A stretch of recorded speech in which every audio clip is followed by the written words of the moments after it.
Welcome back. I know last time was a big fight for you, and it didn't go your way. Kind of a frustrating result. I'm just curious, kind of what you thought about that fight. What lessons you took out of it?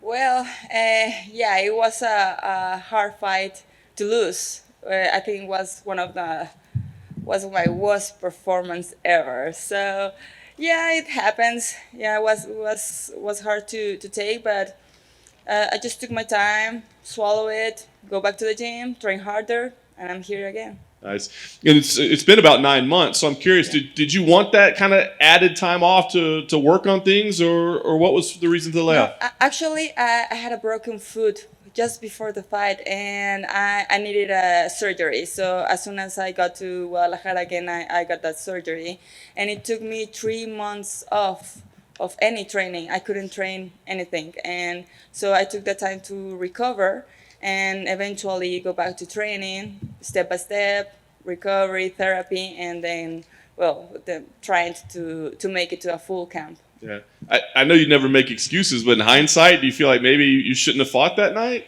Well, we had to had a job done. We were there. We traveled. We signed a contract. It was a big fight. I didn't want to cancel that fight. I don't want to make excuses. It just everything was the perfect mix for failure that night.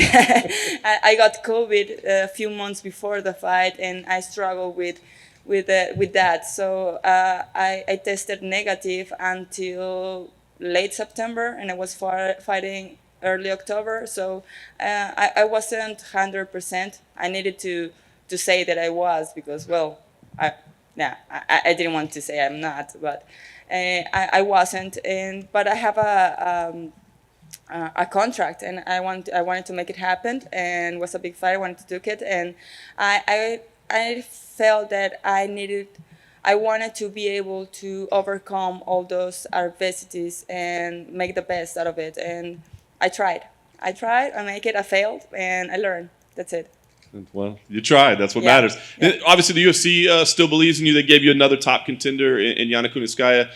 What did you think when this was the matchup they gave to you? Stylistically, it seems like it should be a good fight. Yeah, it should be a good fight. She's a well-rounded fighter. She can make it a hard fight in the cage, in the clinch, in striking. She's a good striker too. She can make it tough in grappling, wrestling. I think she's very well-rounded, and it's gonna be an exciting fight. And I work to be as well-rounded as I can be, and yeah, it's a great matchup. Yeah. Last thing for me, I guess, are you still thinking about like rankings and because we were talking about title shots, right? And I don't know that you'd be right back, but you're still right at the top. So are you thinking about rankings and where this puts me in title shot, or is it better to just let that stuff go and not think about it? In this camp in particular, I focus to live day by day. I just focus on each day and step by step. I didn't want to think. I don't want to think even tomorrow. I don't want to think in the fight. Just living a day by day. I know I'm still there. I'm still in the top contenders. I'm still a hungry fighter for the title. I'm still chasing that title, but I know all the work is going to make it happen in its time. Come on, over here, other side. You had said your last performance was the worst, but you didn't get finished, and you didn't get knocked out. You didn't get submitted. So do you take anything away from that? That even on your worst day, you can still go those 5 rounds against the elite of the division. Yeah, for sure. I think that's the Mexican spirit. You can't kill us. Yeah, you can. I mean, it was my worst performance, but I was there and I was trying to win that fight. And like you said, I wasn't knockout. I wasn't finished. I was there. I was fighting, and yeah, that's. I think even in the fights that I have lose, I give a good performance, and I give all that I have, all my heart, all my technique. The last breath, I leave it there. So yeah, I think it's a great accomplishment that I didn't got finished in 5 rounds, even though that happened. And then I know you wanted the honor of becoming the first UFC Mexican champion, but Brandon Moreno just became the first one when he beat Davidson. So what was your reaction, and what's the reception down in I Mexico? don't mind. He's the first one. I'm glad. So I'm glad. I lost my voice that night, and I was so excited that he made it. And what a way to made it. He did a great job, a great fight. He looked awesome. He looked spectacular, and we're proud of him. Irene, to your left. Before Brandon Moreno got his title, though, your teammate Karina Rodriguez got hers in Invictus. So, I mean, how great was that to see? It's awesome. We're getting some belts in the gym. Diego Lopez has his Luke's belt. Alessandro Costa has a Luke's belt.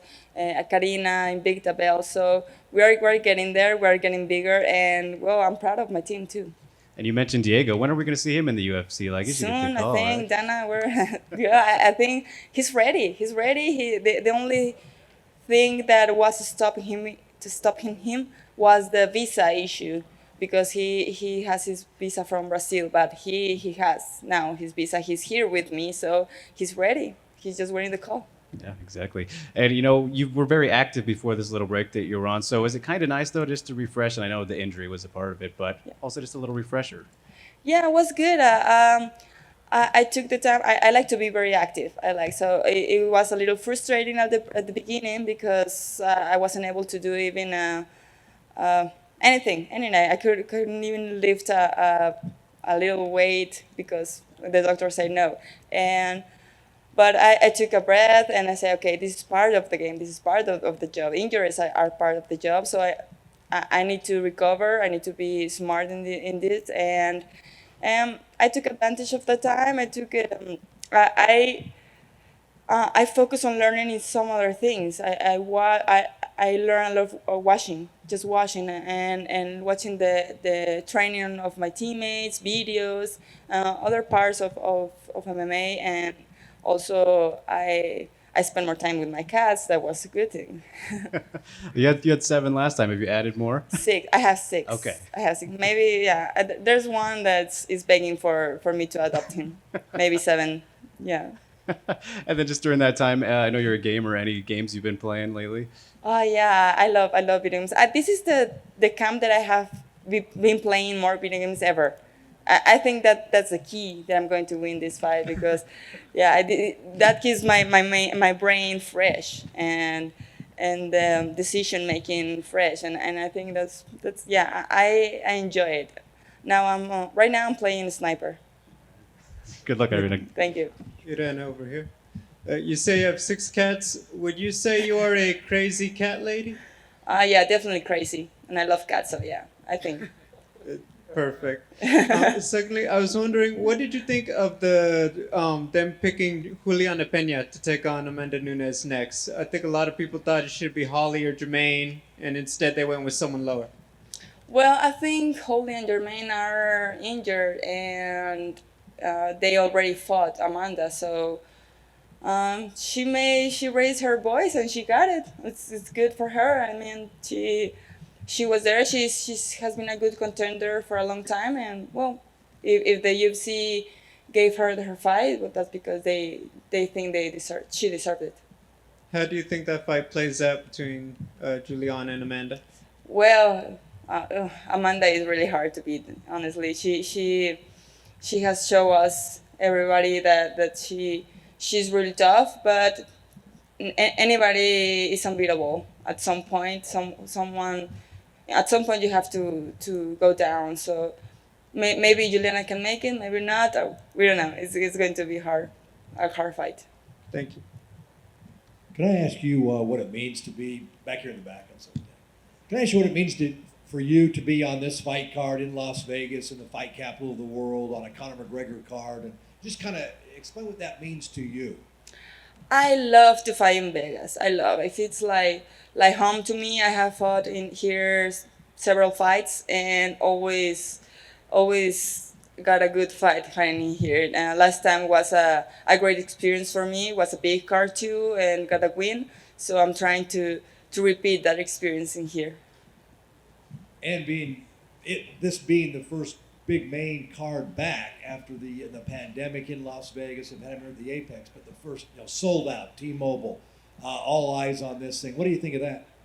It's awesome. It's awesome. I love to be in the arena again with all those fans, to be in the full arena. I love the experience. I love the energy of the people. I love the cheering, to see the flags, to see the excited people. It's just a plus for me because, I don't know, I feel the energy and I love it. And to be part of this huge card with these huge athletes like McGregor, like Poirier, it's great for me. I'm really excited. I'm really motivated. I'm really happy to be here. Irene, over here on your left. As a dominant champion, it can sometimes be a challenge to find worthy opponents for Amanda Nunes. What unique challenges would you bring to the table in a matchup against her? What I bring to the table, I think I'm in constant evolution. I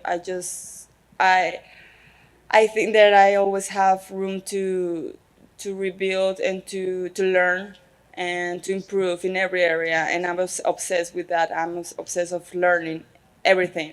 I will know as a striker, but I love wrestling. I love jiu-jitsu, and always focusing on improve every area, and not just technically, also mentally, physically, and especially that Mexican spirit. I know it's going to bring some trouble. I'm not an easy fighter to win.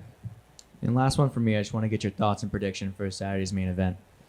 Predictions. This is a hard prediction to make. Well, I think Poirier has all the heart and all the hunger, and McGregor. If we see McGregor again being focused on what he does, maybe he can get the win. Thanks, Irene. Thank you. Ready? Irene, aquí a tu derecha. Bienvenida a Las Vegas. Gracias. Aquí estás invicta, ¿te da mejor confianza de regresar o cómo te ayudas para prepararte aquí en Las Vegas? Nunca has perdido. Estoy muy contenta de pelear en Las Vegas, me encanta pelear en Las Vegas. Siempre me ha ido bien cuando peleo aquí. Me siento muy cómoda, muy feliz de estar aquí y creo que eso me ayuda a tener un mejor desempeño en el octágono. Siempre te mantienes motivada, das buen desempeño, pero ¿qué extra motivada estás que tenemos a Moreno como campeón, Canelo de Guadalajara campeón, Chito Vera, tantos nombres de peleadores latinos que se van a guerra y nos dan buen show?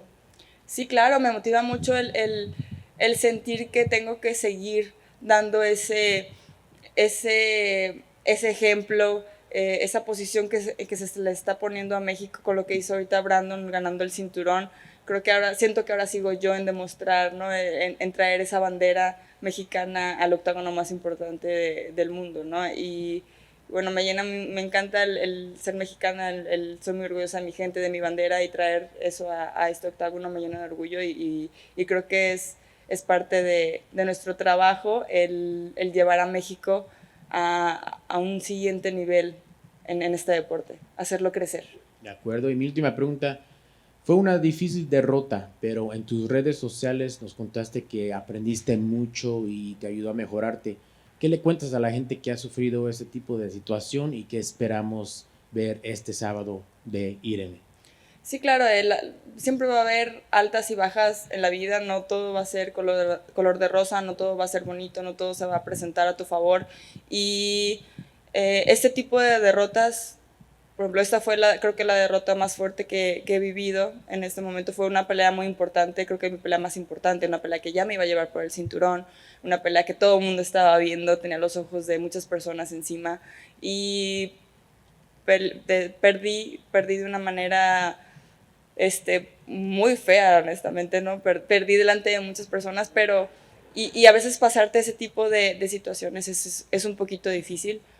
Pero esto te enseña a poder sobrellevar este tipo de adversidades, ¿no? No solo en un deporte, sino en la vida en general, ¿no? Si te presentan situaciones así en la vida, en otros temas, vas a saber sobrellevarlos, ¿no? El no quedarte ahí, no quedarte estancado, no quedarte a lo mejor desanimado, simplemente que pasártelo, aprender y regresar a trabajar más duro. Gracias, buena suerte. Gracias. Thank you, gracias.